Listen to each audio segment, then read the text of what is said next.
By simply typing in Google what is CBDC, from the Federal Reserve page we can learn that CBDC is generally defined as a digital form of central bank money that is widely available to the general public. It doesn't sound that bad. Then why are so many people concerned about it and are openly speaking against it?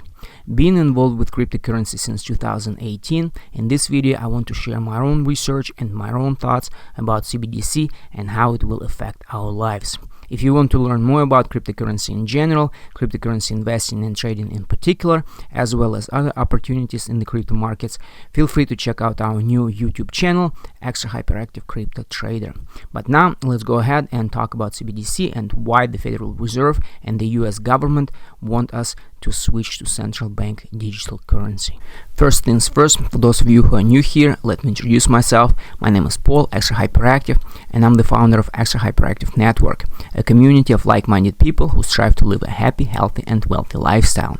Personally, I was introduced to cryptocurrency in 2018, and after doing a lot of research, I turned my $300 investment into more than $25,000 and recently launched my own international crypto fund that allows people from all over the world to take advantage of wealth building opportunities. But back in 2018, cryptocurrency for me was not just another investment opportunity or a great way to make extra money. I was one of the first true believers that cryptocurrency was a way for ordinary people like you and me to move away from the slave monetary system. The system controlled by a small group of people from the Federal Reserve, which I hope by now you know it's not a part of the US government. And the same Federal Reserve system that was responsible for the Great Depression, the financial crisis of 1980s, and the Great Recession of 2008. And now the same Federal Reserve system is pushing CBDC, trying to convince us that it's going to be good for us. But if you start digging in deeper and learning more about CBDC and how the governments around the world, including the US government, are planning to use CBDC, that is when it gets scary. So let's go ahead and see what is really behind the idea of implementing CBDC and switching from fiat money, paper money, to CBDC or central bank digital currency. First things first, let's go to the extremes and start with the scariest part, where the governments want to eliminate cash entirely and move into a complete cashless society where ordinary people can only use their digital currency. Unlike traditional physical cash or cryptocurrency, which can be transacted anonymously, CBDC is fully programmable. This means that CBDC will enable central banks and the governments to have direct insight into the identities of transcending parties and can block or censor any transaction.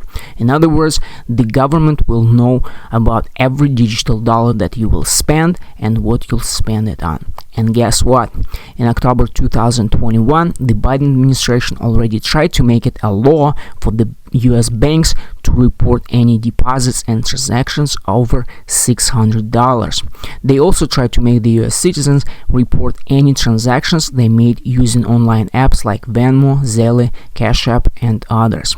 But after huge criticism they received from ordinary people, they decided to back down from those ideas. And while there were a lot of people who were concerned about the actions of the Biden administration and spoke up against them, many people just shrugged it off and say, so what if the government tracks my money? I don't do anything illegal. Well, the main reason they want to track every single dollar that you have is so they can tax every single transaction that you make. You want to sell or buy something, you will be taxed. You want to send your money to your family or friends, you will be taxed. You want to start or support a cash-based business, well, you can't. They want to steal as much money from you as possible. But not only do they want to tax every transaction that you make, they also want to tell you how to spend your own money. They want to dictate what you can and cannot buy with your own money. Want to buy a steak, craving some junk food, want to get wasted? Well, based on our data, you've had enough of that. After all, we want you to be healthy. So now you can't spend money on that. Want to go on vacation?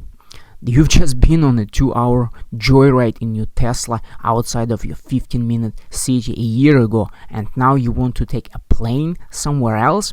You know that flying is bad for the environment, right? So no, you cannot buy a plane ticket with your CBDC. You want to send money to your friends, family, or some political activists in Canada? Absolutely not. Here's a question for you. What happens to your debit or credit card when you go over limit? The bank just shuts it off, right? Well, guess what? They can do the same with your CBDC. If your political or social views or actions don't align with their agenda, they can simply deny you access to your own money and shut you out of the system. What they are doing towards countries like Iran, North Korea, Russia, Cuba, or Venezuela, with CBDC, they will be able to do the same to their own citizens. Even though I'm not a religious person, this CBDC feature sounds a lot like a verse from the Bible. They could not buy or sell unless they had the mark, which is the name of the beast or the number of its name. And if you're not scared yet, I left my biggest personal fear for the big finale. In a free society, accumulating capital to start a business or build the foundation for financial freedom is absolutely crucial. The most evil idea behind CBDC is that your money will have an expiration date. You will be able to use your CBDC only within a certain period of time. To put it simply, use it or lose it. You won't be able to save your digital currency even for emergencies or for a rainy day.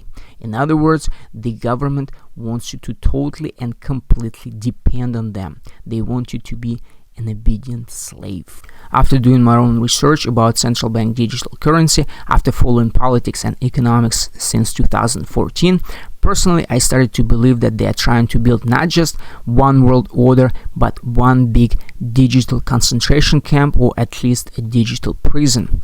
And you know what? Personally, I know a lot of ordinary people who wouldn't mind living in that digital prison, where the government controls every aspect of their lives.